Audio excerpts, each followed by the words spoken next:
বিগত বছর অর্থাৎ 2024 সালের জুলাই মাস থেকেই আমরা দেখেছি বাংলাদেশ জুড়ে যে পরিস্থিতি তৈরি হয়েছে তা নিয়ে আন্তর্জাতিক মহলে একাধিক প্রশ্ন উঠেছে। বছর ঘুরে 2025-এর জুলাই মাস আসতে চলেছে, কিন্তু বাংলাদেশের পরিস্থিতি থেকে আদৌ কোনো পরিবর্তন এসেছে? অন্তর্বর্তী সরকারের যিনি উপদেষ্টা মোহাম্মদ ইউনূস, তার ভূমিকা নিয়েও কিন্তু আন্তর্জাতিক মহলে যখন একাধিক প্রশ্ন উঠছে, যখন তার বারংবার বিদেশ সফর নিয়েও প্রশ্ন উঠছে আন্তর্জাতিক মহলে, ঠিক তখনই তার একটি বার্তা, মোহাম্মদ ইউনূস নাকি পদত্যাগের চিন্তা ভাবনা করছেন, এই বিষয়টি নিয়ে কিন্তু আবারও প্রশ্ন উঠছে। মোহাম্মদ ইউনূস কি সত্যি পদত্যাগ করছেন নাকি পুরোটাই নাটক? ষড়যন্ত্রের নয়া প্লট, সেনা প্রধানের হুঁশিয়ারির পর সেন্টিমেন্টাল গেম খেলছে ইউনূস সিন্ডিকেট, এই প্রশ্ন উঠছে। অত্যন্ত প্রাসঙ্গিক এই প্রশ্ন এই মুহূর্তে। রাত থেকে বিমানবন্দর এবং রাজধানী ঢাকা কেন ঘিরে ফেলেছে সেনা? সেনা কর্তাদের নিকেশ করতে স্নাইপার টিম নেমেছে ঢাকায়। এই একাধিক প্রশ্ন ইতিমধ্যেই বাংলাদেশকে কেন্দ্র করে উঠতে শুরু করেছে। বোতলবন্দি ইউনূসের সিন্ডিকেটকেও নজরবন্দি করা হলো। আজ দুপুর থেকে সেনা বিরোধী অভিযানে নামছে সন্ত্রাস বাহিনী। অর্থাৎ বাংলাদেশের বর্তমান পরিস্থিতি নিয়েও কিন্তু একাধিক প্রশ্ন উঠতে শুরু করেছে। পাশাপাশি উত্তর পশ্চিমের রাষ্ট্র অর্থাৎ পাকিস্তান সম্পর্কিত বেশ কিছু তথ্য আসছে, যা অত্যন্ত গুরুত্বপূর্ণ। দিল্লিকে টার্গেট করেই বড় গেম প্ল্যান পাকিস্তানে। চীনা স্টেলথ দিয়ে আক্রমণের ছক। পাক প্ল্যান ভেস্তে দিলেন ডোভাল, যেই অজিত ডোভালকে বলা হচ্ছে চাণক্য বর্তমানের, তিনি কি আবারও পাক প্ল্যান রীতিমতো ভেস্তে দিলেন? আর এই সমস্ত বিষয় নিয়ে আমরা জিরো আওয়ারে আলোচনা করব। নিউজ রুম থেকে সরাসরি সঙ্গে রয়েছেন চিফ রিপোর্টার সত্যজিৎ মুখোপাধ্যায়। সত্যজিৎ, এই মুহূর্তে পূর্বের প্রতিবেশী এবং উত্তর পশ্চিমের প্রতিবেশী, দুই প্রতিবেশীর দিকেই যথেষ্টই কড়া দৃষ্টি রাখতে হচ্ছে। পাশাপাশি বাংলাদেশের ইউনূসের পদত্যাগ নিয়ে জল্পনা এবং পাকিস্তানের প্ল্যান নাকি আবার ভেস্তে দিলেন ডোভাল, একটু বিস্তারিতভাবে জানাও। একদমই তাই, তুমি দেখবে দর্শকদের যেদিন বলছিলে সঠিকভাবে, রাত থেকেই বাংলাদেশ বা ঢাকায় বললে ভুল হবে না, সে যে ঘটনাগুলো একের পর এক ঘটে চলেছে তা ইউনূসের জন্য একটা অত্যন্ত স্পর্শকাতর পরিস্থিতি তৈরি করছে।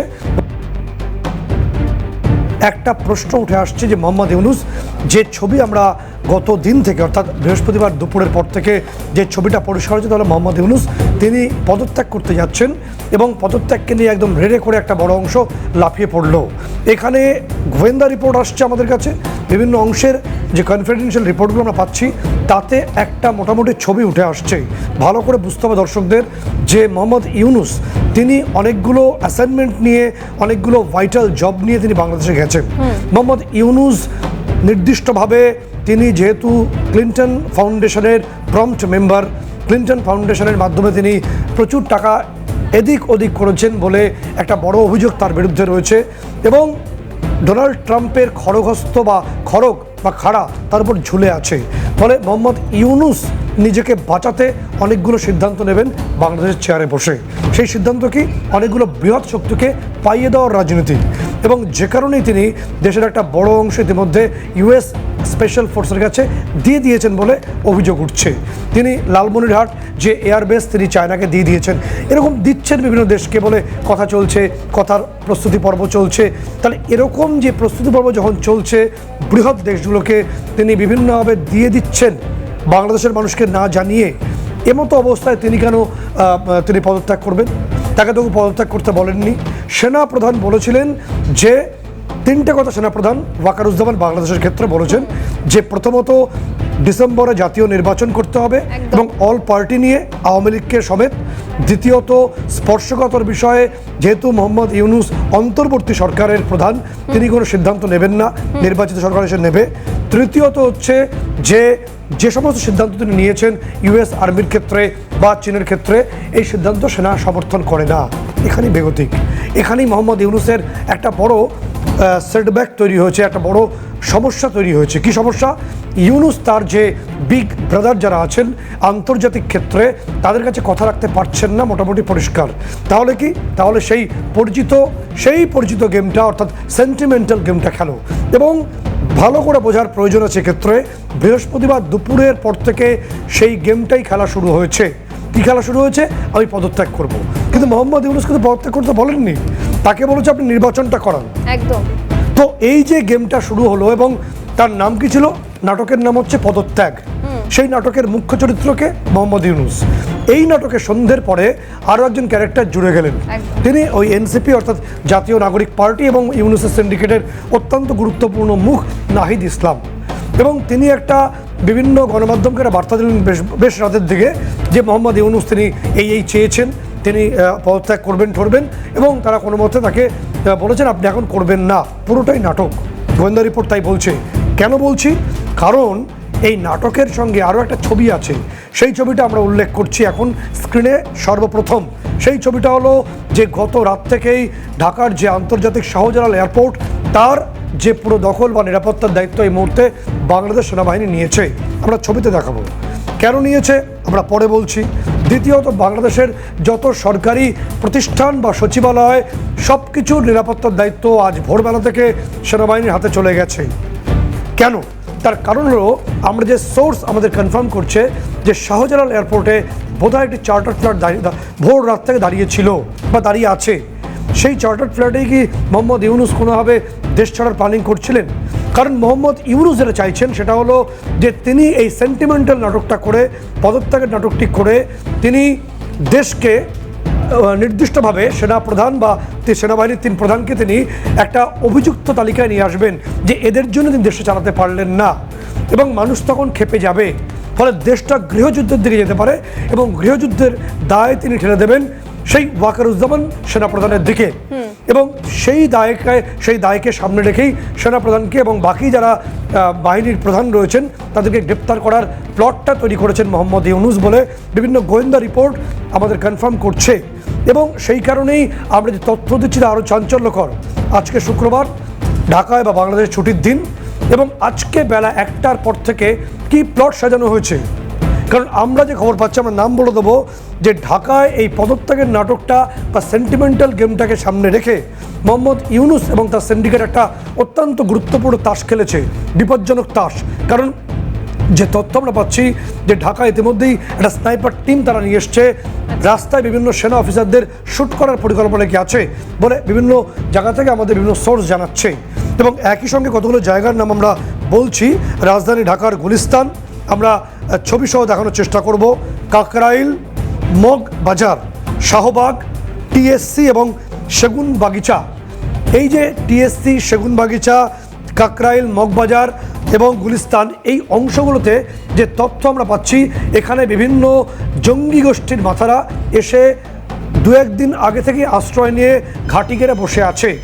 আজকে বেলা 1টার পর থেকে তারা রাস্তায় নামবে, বিভিন্ন সরকারি প্রতিষ্ঠানকে ভাঙচুর চালাবে এবং একই সঙ্গে সেনাদেরকে সরাসরি আক্রমণ করবে।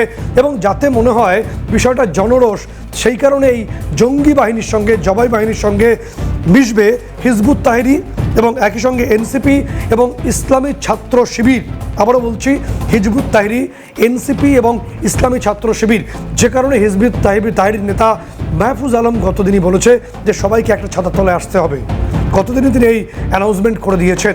ফলে আজকে যখন 1টা থেকে শুক্রবার দিন এই ঢাকার রাস্তায় এই জঙ্গি এবং জবাই বাহিনী নামবে, তার সঙ্গে সেটাকে জনরোষের চেহারা দিতে হিজবুত, ইসলামী ছাত্র শিবির এবং এনসিপির লোকজনও নিয়ে পড়বে একসঙ্গে। সেই কারণে ঢাকার বিভিন্ন অংশে বিভিন্ন যে ধর্মীয় স্থানগুলো, সরকারি প্রতিষ্ঠানগুলো এবং বিমানবন্দরে ব্যাপকভাবে সেনা মোতায়েন করা হয়েছে, সেই ছবি আমরা স্ক্রিনে রাখছি। এবং নির্দিষ্টভাবে তোমাকে বলবো যে এখনও পর্যন্ত যে ইনফরমেশন আমরা পাচ্ছি যে সেনা প্রধান এবং সেনা বাকি কর্তাদের জন্য স্পেশাল সিকিউরিটি অ্যারেঞ্জও করা হয়েছে। এবং তার পাশাপাশি ওয়াকারুজ্জামান যেমন তিনি সতর্ক রয়েছেন বলে আমরা জানতে পারছি, ইউনূস, মোহাম্মদ ইউনূস, তিনি এই সেন্টিমেন্টাল যে পদত্যাগের গেমটা খেলেছেন এবং তার এই যে পদত্যাগের নাটকটি তিনি তার সিন্ডিকেট অর্থাৎ এই মাহফুজ আলম, নাহিদ ইসলাম, সার্জিস এদের মাধ্যমে তিনি ছড়িয়ে দিয়েছেন। এবং তার পাশাপাশি তার সিন্ডিকেটের যারা রয়েছেন তাদেরকে অর্থাৎ মোহাম্মদ ইউনূসকে বোতলবন্দি করার পাশাপাশি তার যে সিন্ডিকেটে যারা সদস্য আছেন তাদেরকেও কি সেনাবাহিনী ইতিমধ্যে নজরবন্দি করেছে। আমরা সময় সময় জানতে পারবো কি বলেছেন নাহিদ ইসলাম নিজেকে বাঁচানোর জন্য সাম্প্রতিক সময়ে এই ইউনূস সম্পর্কে, মোহাম্মদ ইউনূস সম্পর্কে সেই নাহিদের বক্তব্য আমরা শোনাবো একবার দর্শকদের। তবে রাজনৈতিক ঐক্য, প্রধান উপদেষ্টা ডক্টর মোহাম্মদ ইউনূস, তাকে আমরা আমন্ত্রণ জানিয়ে, আহ্বান জানিয়ে সরকারের প্রধান উপদেষ্টা করেছিলাম। যারা প্রধান রয়েছে তারা প্রত্যেকেই কিন্তু কমিটমেন্ট দিয়েছিলেন যে মানুষের জানমালের নিরাপত্তা এবং বিচারের দায়িত্ব তারা নিচ্ছেন। ফলে এই কমিটমেন্ট থেকে কিন্তু তারা দূরে সরে যেতে পারবেন না। জনগণের সামনে কিন্তু তাদেরকে দাঁড়াতে হবে, কিন্তু কড়ায় গন্ডায় জবাবদিহিতা নিব যে আমাদের বিচার কতটুকু আদায় হলো, আমাদের সংস্কার কতটুকু আদায় হলো।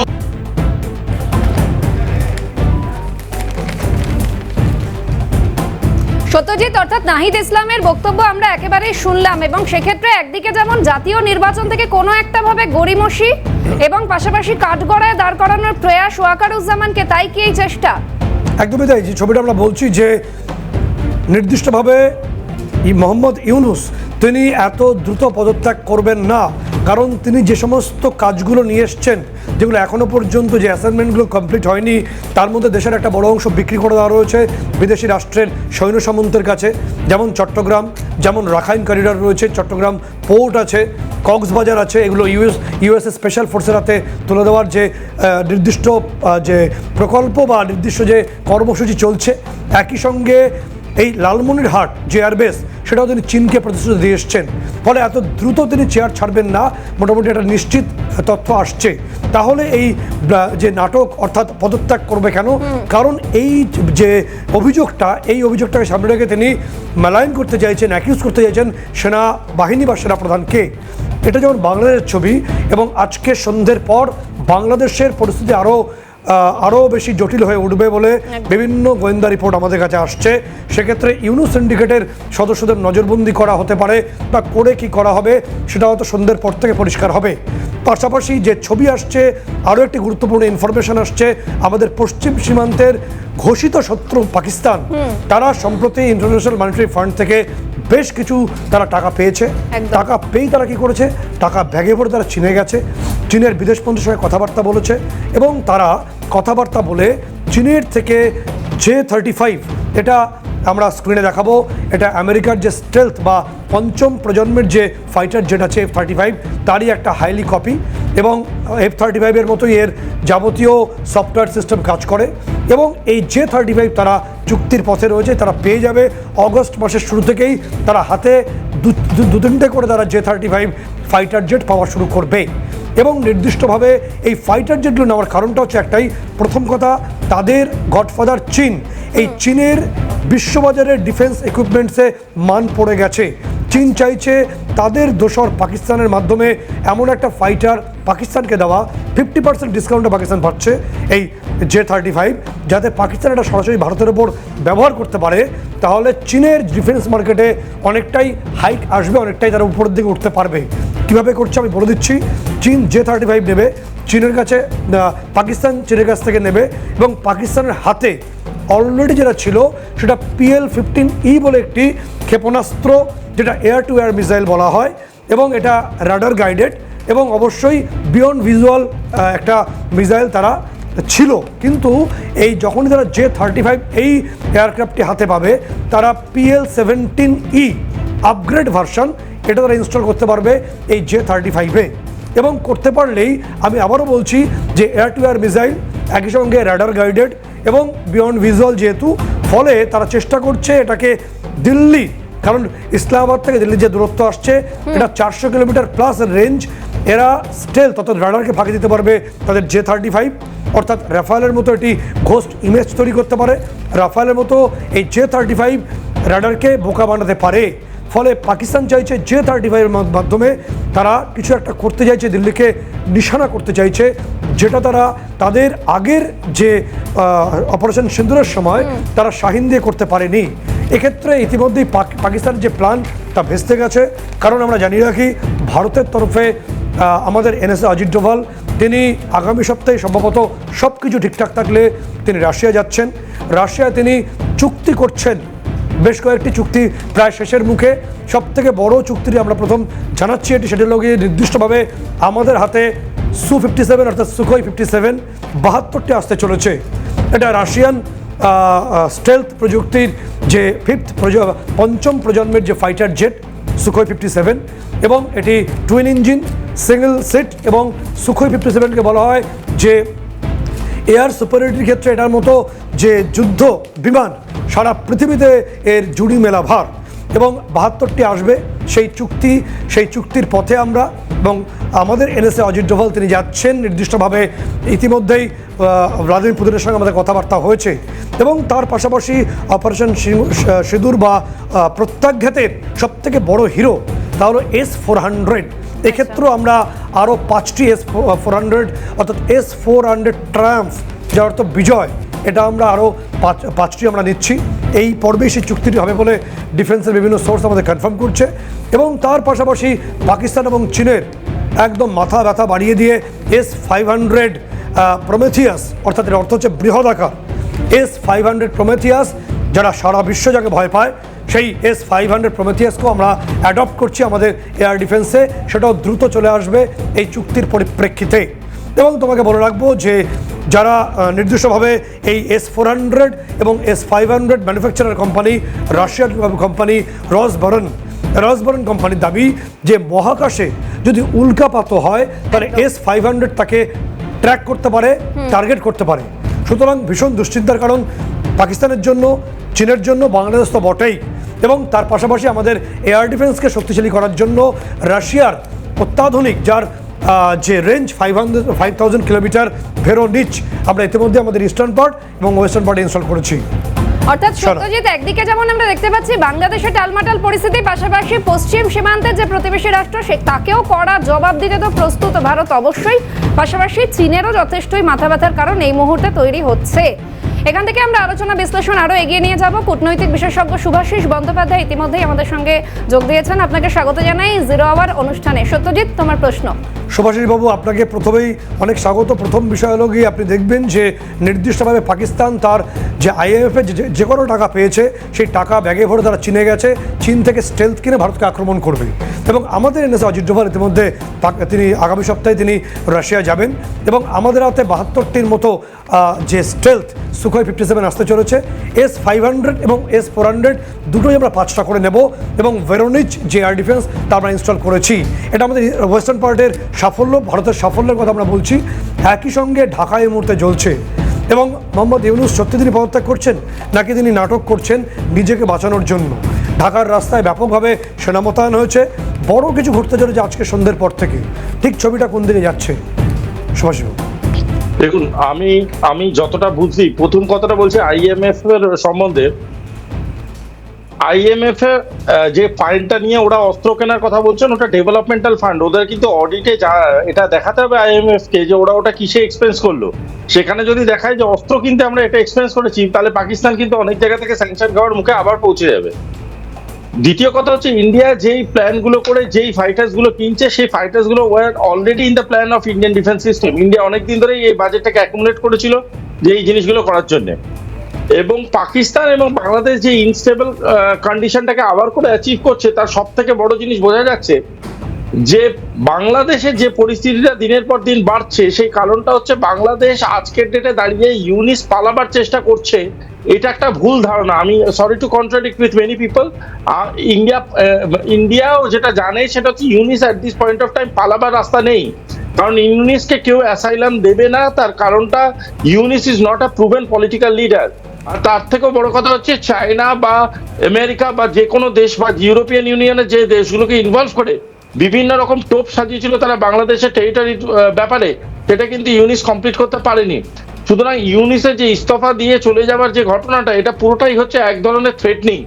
এই থ্রেটনিংটাকে আর্মির মতো কাউন্টার করবে, এবং আর্মির মতো এই লুপটাকে বারংবার করে ইউনিসকে নিজেদের সাইডে নিয়ে ইউনিসকে প্রেশার থিওরি দিয়ে খেলবে, যাতে করে ইউনিস এতটা চাপের মধ্যে থাকে যে ইউনিস কোনো রকম এরকম ধরনের ডিসিশন নেওয়ার সাহসই পাবেন না। কারণ political solution is the only solution, যেটা বাংলাদেশের বহু পলিটিক্যাল পার্টি অলরেডি ভাবতে শুরু করেছে। পয়েন্ট 1। পয়েন্ট 2, বাংলাদেশের সামরিক বাহিনী অলরেডি বুঝে গেছে যে তারা যদি সিভিল কন্ট্রোল না নেয়, বাংলাদেশ আরেকটা সিভিল ডিসোবিডিয়েন্সের দিকে এগোতে পারে। সুতরাং এই দুটো জিনিসকে মাথায় রেখেই দুটোই কিন্তু ইউনিসের বিপরীত পক্ষ যাচ্ছে। তার জন্য ইউনিস কর্নার্ড এবং ইউনিস পালাবার রাস্তা খুঁজছে। তবুও আমার ধারণা ও পালাবার জায়গা পাবে না। একটা কথা সুভাষবাবু, আচ্ছা আমাদের তথ্য যেটা আমার কাছে আসছে, আমরা পাচ্ছি শুক্রবার দিন আজকে বাংলাদেশ ছুটির দিন, এবং যে জায়গাগুলো আমরা বললাম, সেগুনবাগিচা, TSC, শাহবাগ, মগবাজার, কাকরাইল, গুলিস্তান, এই সমস্ত অংশে আগে থেকেই সিন্ডিকেটের সদস্যরা, তারা হিজবুত তাহরি, জামাতে ইসলাম, ইসলামী ছাত্র শিবির এদেরকে জড়ো করেছে এবং কিছু জঙ্গি গোষ্ঠীর, নিষিদ্ধ গোষ্ঠীর মাথারা আত্মগোপন করেছে, তারা ঘাঁটি গেড়েছে। এদের পরিকল্পনা যে আজকে বেলা 1টার পর থেকে তারা ঢাকার রাস্তায় নামবে, বিভিন্ন সরকারি প্রতিষ্ঠানে ভাঙচুর চালাবে, সেনাবাহিনী পুলিশ আক্রমণ চালাবে এবং নির্দিষ্টভাবে বিভিন্ন মাইক্রো বাসে করে অস্ত্র নিয়ে আসা হয়েছে ঢাকায়, যে তথ্য আমরা পাচ্ছি বিভিন্ন কনফিডেন্সিয়াল সোর্স থেকে। ফলে সেনাকর্তাদের উপর সরাসরি আক্রমণের যে থ্রেট রয়েছে, পাশাপাশি সেনাবাহিনীকে সরাসরি আক্রমণের পরিকল্পনা সাজানো হয়েছে এবং গোটা বিষয়টাকে একটা রূপ দেওয়ার জন্য বিভিন্ন রাজনৈতিক দলের সদস্যদের ভিড়িয়ে দেওয়ার পরিকল্পনা আছে। তাহলে একদিকে নাটকের এক পদত্যাগের নাটক চলছে, অন্যদিকে সেনাবাহিনীকে পরিকল্পিতভাবে আক্রমণের ছক তৈরি করা হয়েছে আজকে দুপুর 1টার পর থেকে। কতটা ভয়ঙ্কর এই প্লটটা বাংলাদেশের পরিস্থিতির জন্য এই মুহূর্তে? দেখুন, বাংলাদেশ নিজের টেরিটোরিয়াল ইম্পর্টেন্সটা আগেই হারিয়েছিল, যেহেতু কোনো elected government at this point of time নেই। সুতরাং অনাথ বাচ্চার মতো যে যা পারছে তার সাথে ঘটনা ঘটাবার চেষ্টা করছে। এবং ইউনিস যেই জিনিসটা করছে এটা কিন্তু directly can be considered as a conspiracy against the own nation, এবং এর জন্য তার ফাঁসিও হতে পারে আগামী দিনে। আজকের ডেটে দাঁড়িয়ে যেইভাবেই আজকের ডেটে দাঁড়িয়ে যেই জিনিসটা ইউনিস করছে, সেই জিনিসটা একটা কথা বুঝতে হবে, আর্মিকে শুধুমাত্র বিপদে ফেলছে তা না, ওই জোনের গোটা টেরিটরিটাকে বিপদে ফেলছে। এবং যদি সেইভাবেই কোনো টেররিস্ট অর্গানাইজেশনকে ঢুকিয়ে নিজের দেশের আর্মির বিরুদ্ধেই এই ধরনের ষড়যন্ত্র ইউনিস করে থাকে এবং সেটা আগামী দিনে প্রমাণিত হয়, তাহলে কিন্তু জেনে রাখবেন একটি অত্যন্ত বলিষ্ঠ দড়ি তার জন্য অপেক্ষা করছে গলায় জড়াবার জন্য, এবং সেটা বাংলাদেশ করে দেখিয়ে দেবে। সুভাষবাবু, একটা বিষয় চলে আসছে যে এর আগে সেনা ব্যারাকে বা সেনানিবাসে যে বৈঠক হয়েছে এবং তারপরে 3 বাহিনী প্রধান যখন গেছিলেন নির্দিষ্টভাবে ইউনুসের সঙ্গে কথা বলতে, সেখানে ওয়াকারুজ্জামান যেটা বলেছেন যে 3টে বিষয় বলেছেন। একটা, ডিসেম্বরে জাতীয় নির্বাচন, all party inclusive all party অর্থাৎ আওয়ামী লীগকে নিয়ে। দ্বিতীয় হলো যে সমস্ত স্পর্শকাতর সিদ্ধান্ত, রাষ্ট্রীয় সিদ্ধান্ত ইউনুস নিয়েছেন তিনি নিতে পারেন না, কিন্তু তিনি নির্বাচিত নন। এবং তৃতীয়ত, যা সিদ্ধান্ত নেওয়া হয়েছে, যেমন ইউএস স্পেশাল ফোর্সকে তিনি তারা ভেতরে প্রবেশ করিয়েছেন, যেমনভাবে তারা চট্টগ্রাম পোর্টকে ইউএস ফোর্সকে ব্যবহার করতে দিচ্ছেন, এই সিদ্ধান্ত সেনাবাহিনী মানছে না। সুতরাং সেনাবাহিনীর দাবি এটা নির্বাচন এবং দেশের সম্পত্তি এবং রাষ্ট্রীয় স্বার্থকে রক্ষা করা। তারা তো কখনো বলেনি ইউনুসকে পদত্যাগ করতে। তাহলে ইউনুস যেখানে বলছেন যে আমি পারছি না, আমি পদত্যাগ করছি, তিনি কি পারছেন না? তিনি দেশটাকে বিক্রি করতে পারলেন না, দেশের মানুষের সঙ্গে তিনি বিট্রে করতে পারলেন না, তাই কি? দেখুন, ইউনিস প্রথম দিন থেকে আমি বলেছিলাম যেরকম রান্নার সময় হাতাখুন্তি লাগে, সেরকম ইউনিস ইজ এ টুল, আর কিছু নয়। এবং ইউনিসকে ব্যবহার করে বিভিন্ন দেশ তাদের যে মানসিকতাটা আছে সেটা বাংলাদেশের ব্যাপারে প্রয়োগ করার চেষ্টা করছিল। আজকের ডেটে দাঁড়িয়ে ইউনিস বুঝেছে তাদের ক্ষমতার বাইরে গোটা ব্যাপারটা চলে গেছে। আজকের ডেটে আর্মি যেভাবে রিভোল্ট করেছে, তার মানে আর্মি বুঝতে পেরেছে তাদের দেশকে কিভাবে এই লোকটা তাদের বন্ধু সেজে ক্ষতিগ্রস্ত করার চেষ্টা করেছিল। এই লোকটা প্রচন্ড লোভী, এই লোকটা প্রচন্ড কারাপ্টেড, এবং দিনের পর দিন বাংলাদেশকে যে জায়গায় নিয়ে যাচ্ছে, বাংলাদেশ শুধুমাত্র তাদের দেশের দ্বারা, দেশের মানুষের দ্বারা আক্রমণ হবে না, বাংলাদেশ বিদেশি শক্তির দ্বারা আক্রমণ করার জায়গায় নিয়ে চলে যাচ্ছে। এই মানুষটাকে ইমিডিয়েটলি অ্যারেস্ট করা দরকার, এই মানুষটাকে ইমিডিয়েটলি গদিচ্যুত করা। সুভাষবাবু, যে তথ্য পাচ্ছি যে মোহাম্মদ ইউনুস তাকে কার্যত যমুনা ভবনে ঘেরাটবের মধ্যে রাখা রয়েছে, তিনি যাতে কোনো রকম সিদ্ধান্ত নিতে না পারেন। এবং একই সঙ্গে তার যারা সিন্ডিকেটের সদস্য তাদের প্রত্যেককেই সেনা নজরবন্দি করেছে। সেটা কতটা গুরুত্বপূর্ণ পালাবদলের প্রেক্ষাপট হতে পারে এই অনুঘটকগুলো বলে আপনার এই পর্ব থেকে মনে হচ্ছে?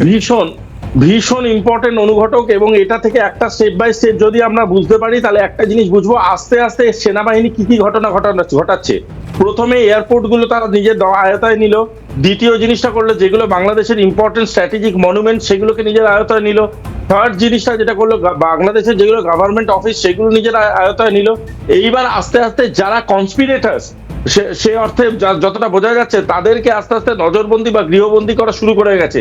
সুতরাং একটা কথা ক্লিয়ারলি বুঝে নিন যে আজকের ডেটে দাঁড়িয়ে বাংলাদেশ যেই জায়গায় যাচ্ছে সেখানে সেনা অভ্যুত্থান আজ না হলে কাল একদম অন দি কার্ডস, এবং ইউনিস ইস্তফা দিন না দিন ইউনিসকে কিন্তু বাংলাদেশ ছাড়তে দেবে না, এইটুকুনি আমার ধারণা। সামনে একটা বিষয় পরিষ্কার হচ্ছে আলোচনা এই পর্বে এসে যে বাংলাদেশে আজকে শুক্রবার দিন যে সময় আমরা দাঁড়িয়ে আছি তাদের সেনা অভ্যুত্থানের সম্ভাবনা অত্যন্ত তীব্র রয়েছে, যেটা আলোচনায় উঠে আসছে। এবং একই সঙ্গে ইউনুসের সিন্ডিকেট এই মুহূর্তে নজরবন্দি, সেটা খুব গুরুত্বপূর্ণ হতে চলেছে। যে অপারেশন সিঁদুরের সময় শাহিন চার্জ করা হয়েছিল আমাদের রাজধানী দিল্লিকে লক্ষ্য করে, পাকিস্তান দাবি করেছিল, কিন্তু আমরা মাঝ আকাশে সেটাকে বিনষ্ট করেছিলাম, আমাদের শক্তিশালী এয়ার ডিফেন্স বিনষ্ট করে দিয়েছিল। এরপর মরিয়া পাকিস্তান নিজেদের বাঁচাতে, অস্তিত্ব রক্ষা করতে তারা চীনের দ্বারস্থ হয়েছে এবং সেখান থেকে তারা J-35 নিচ্ছে।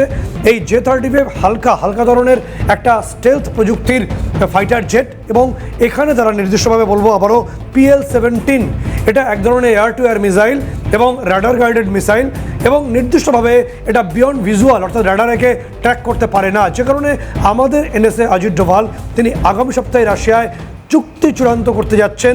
72টি আমরা হাতে পাচ্ছি নতুন করে SU-57। এই যে রিজিয়নে আমরাই শেষ কথা বলবো সেটা প্রমাণিত হবে, এবং একই সঙ্গে S-500 যেটা মহাকাশের উল্কাপাতকে ট্র্যাক করতে পারে এবং তাকে নিকেশ করতে পারে বলে রসবর্ন কোম্পানি যারা ম্যানুফ্যাকচার তারা বলছে, এবং একই সঙ্গে S-400 আমরা হাতে আরও কিছু পাবো।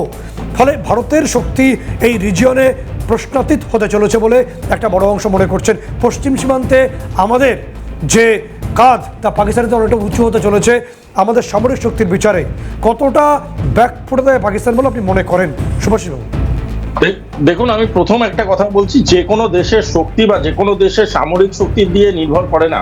ভারতবর্ষের শক্তি কিন্তু ভারতবর্ষের চিন্তাধারায়, ভারতবর্ষের শক্তি তার অর্থনৈতিক দর্শনে, এবং ভারতবর্ষ যে জায়গায় যাচ্ছে আস্তে আস্তে তাদের যে ধরনের ইকোনমিটা তৈরি করার চেষ্টা করছে সেটাকে চ্যালেঞ্জ করতে 2-3টা আর্মস কিনে কোনো লাভ নেই। কিছু ফাইটার জেট কিনবে, কিছু অমুক কিনবে, তমুক কিনবে, এইগুলোও কিন্তু পাকিস্তানের পক্ষে একটা গল্প।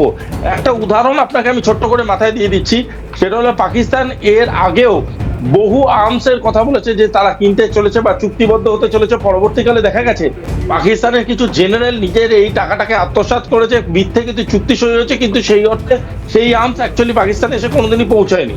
আবারও বলছি যে পাকিস্তানের মতো করাপ্টেড আর্মস ফোর্স গোটা পৃথিবীতে কোথাও নেই, এবং তার জন্য পাকিস্তানের এই জিনিসটাকে আপনি বিশ্বাস করতে পারেন যে পাকিস্তানের করাপশনটা is a world class corruption, এবং সেই করাপশনটাই ভারতবর্ষকে সবসময় 100 পা এগিয়ে রাখবে। কারণ ভারতবর্ষে করাপশন থাকতে পারে, কিন্তু সেটা জাতীয় স্বার্থটাকে কোনোদিনই উপেক্ষা করে নয়। এবং তার জন্য আজকের ডেটে যে জিনিসগুলো আমরা কিনছি সেটা ভারতের ডিফেন্সকে শক্তিশালী করবে, no doubt about that, but সেটার সাথে পাকিস্তানের ডিফেন্স সিস্টেম কিনে কি বাড়ছে তা নিয়ে কিছু যায় আসে না। এখানে একটা বিষয় আসছে যে পাকিস্তান এবং চীনের স্বার্থ দুটো মিলেছে। কীভাবে মিলেছে? যে আন্তর্জাতিক যে ডিফেন্স মার্কেট সেখানে একের পর এক চীনা ফাইটারকে আমরা শুয়ে দিয়েছি, J-10C, J-17 এগুলোকে শুয়ে দেওয়া হয়েছে, এবং যে কারণে পাকিস্তান ওগুলোকে ইতিমধ্যে গ্রাউন্ডেড করেছে। ফলে চীন নিজের মার্কেটকে আবার বাঁচাতে, সেটাকে হাইপ করতে যে তথ্য আমাদের কাছে আসছে যে পাকিস্তানের মাধ্যমে তাদের এই যে প্রায় গুপ্ত ফাইটার জেটটি আছে এই J-35 সেটা পাকিস্তানকে বেচে 50% ডিসকাউন্টে বিক্রি করছে। 50% ডিসকাউন্টে বিক্রি করে সেটাকে ব্যবহার করে আবারও বিশ্ববাজারে প্রমাণ করার চেষ্টা করবে যে না আমাদের ফাইটারগুলো বেশ ভালো। যে কারণে তার উত্তর দিতে প্রত্যাখ্যাতে আমরা রেডি হচ্ছি। কিন্তু একই সঙ্গে যে প্রশ্ন অবধারিত অনিবার্য সুভাষিস বাবু, যে ছবি আমাদের পূর্ব সীমান্ত থেকে উঠে আসছে, যে সেনা কর্তাদের নিকেশ করতে ইউনুস সিন্ডিকেটের একটা বড় অংশ হিজবুত তাহরির মাহফুজ আলমরা তারা স্নাইপার টিমকে নিয়ে এসছে ঢাকাতে, এবং আজকে বেলা 1টার পরে সেই স্নাইপার টিম বিভিন্ন যে অংশে ঢাকা ছড়িয়ে গেছে তারা অ্যাটাক করার চেষ্টা করবে সেনা কর্তাদের এবং অফিসারদের, এবং একই সঙ্গে যে ছবি উঠে আসছে তারা একদম খুল্লামখুল্লা আক্রমণ চালাবে বিভিন্ন রাষ্ট্রীয় প্রতিষ্ঠান এবং সরকারি ভবনে। সেটা কতটা ঠেকাতে পারবে বর্তমান সেনাবাহিনী বাংলাদেশের, এবং সামগ্রিক ছবিটা কি হতে পারে? দেখুন, বর্তমান সেনাবাহিনী এই খবরটা অনেক আগেই পেয়ে গেছিল, এবং পেয়ে গেছিল বলেই এই প্রস্তুতিগুলো করেছে। এই প্রস্তুতিগুলো এমনি এমনি কেউ করে না। যখন এই প্রস্তুতিগুলো করেছে আমি ধরে নিতেই পারি বর্তমান সেনাবাহিনী এইটুকুনি জানে যে ঠিক কে কোন ভাবে কিভাবে অ্যাটাকগুলোকে সাজাতে চলেছে। সুতরাং আমি আবারও বলছি, বাংলাদেশ সেনাবাহিনীর উপরে আমার এইটুকুনি বিশ্বাস আছে, যেহেতু তারা দীর্ঘদিন ভারতবর্ষের আন্ডারে ট্রেনিং করেছে, তাই এইটুকুনি বিশ্বাস আছে আমার যে ওয়াকারুজ্জামানের যদি লিডারশিপে 70% of the army at least together থাকে, একসাথে থাকে, তাহলে যদি 30% আর্মি বাংলাদেশ আর্মির এগেনস্টেও যায়, তাহলেও বলবো এই 70% আর্মি কিন্তু গভর্নেন্সকে কন্ট্রোল করতে পারবে। দ্বিতীয় কথা, বাংলাদেশের সাধারণ মানুষের একটা বড় সংখ্যক মানুষ বুঝে গেছে যে এই আদর্শগত লড়াইকে না সামনে রেখে ইউনিস যেভাবে তাদেরকে দিনের পর দিন গত 9 মাস ধরে ঠকিয়েছে, তারাও কিন্তু পথে নামতে উদ্যোগী। সুতরাং আমরা এইটুকুনি বলতে পারি, বাংলাদেশে ইউনিস শাসনের একটা শেষ পর্যায়ে শুরু হয়ে গিয়েছে এবং এই শেষ পর্যায়েতে ইউনিস প্রচন্ড রকম ভাবে বাংলাদেশকে আঘাত বা ধাক্কা দিতে চাইবে। এই ধাক্কাটাকে বাংলাদেশ কিভাবে কাউন্টার করে, সেটাই হচ্ছে বাংলাদেশের মেন আদর্শ। তাহলে সুভাষবাবু, আজকে মোহাম্মদ ইউনূসের যে নাটক, পদত্যাগের নাটক বলে অনেকে মনে করছেন, সেটা কি বাস্তবে পরিণত হতে পারে? প্রথম প্রশ্ন। এবং দ্বিতীয়ত, যে ইউনূস, যে তথ্য আমরা পাচ্ছি, একটা চার্টার্ড ফ্লাইট তিনি দাঁড় করিয়ে রেখেছিলেন শাহজালাল এয়ারপোর্টে, যেটা ইতিমধ্যেই সেনা বাহিনী ঘিরে রেখেছে। এই যে চার্টার্ড ফ্লাইটটা তিনি রাখলেন তার ব্যাক সাপোর্টের জন্য, সেটা কি কোথাও তিনি হঠাৎ করেই দেশ ছেড়ে পালানোর একটা ফন্দি ফিকির খুঁজেছিলেন? এবং যদি ইউনূস আজকে পালাতে না পারেন, তিনি যদি দেশেই থাকেন এবং তিনি কোনোভাবে জালে চলে আসেন, সেক্ষেত্রে তার বিরুদ্ধেও তো দেশবিরোধী কার্যকলাপের অভিযোগ উঠে আসবে বাংলাদেশের আইন অনুসারে। সত্যি তো একটু লাইট হার্টেড ভাবে বলছি, যেমন শুক্রবার দিনটা ইসলামের কান্ট্রির জন্য খুব ইম্পর্টেন্ট, তেমনি আমাদের জন্য মঙ্গল এবং বৃহস্পতিবার। আশা করছি মঙ্গল এবং বৃহস্পতিবারের মধ্যে বাংলাদেশ এবং ভারতের যে সিনারিওগুলো আমাদের চোখে পড়ছে, সেটা অনেক মঙ্গলের দিকে যাবে। সুতরাং আমরা এটুকুনি ধরতে পারি যে বাংলাদেশের যে র্যাপিড গ্রোথ বা র্যাপিড মুভমেন্ট হচ্ছে, এই র্যাপিড মুভমেন্টে ইমিডিয়েট কিছু ইউনিস করবে বলে আমার মনে হয় না। তবে স্লো বাট স্টেডিলি আগামী মঙ্গল বা বৃহস্পতিবারের মধ্যে বাংলাদেশের একটা ডিপ্লোম্যাটিক শেপে চেঞ্জ আসলেও আসতে পারে। ঠিক, সামনে একটা পরিষ্কার ছবি উঠে আসলো যে মোহাম্মদ ইউনূসের এই যে নাটকের জবনিকা ঠিক কখন হবে আমরা বলতে পারবো না। তবে যে তথ্য বিভিন্ন গোয়েন্দা রিপোর্ট বলছে যে আজকে শুক্রবার, আজকে ঢাকায় প্রস্তুত রয়েছে, রেডি রয়েছে সেনাবাহিনী, কারণ তারা জেনে গেছে যে জঙ্গি জবাই বাহিনী বিভিন্ন জায়গায় ওত পেতে রয়েছে আক্রমণের জন্য। ফলে কিভাবে আছে সেনাবাহিনী সেটাকে নিয়ন্ত্রণ করে, কমব্যাট করে।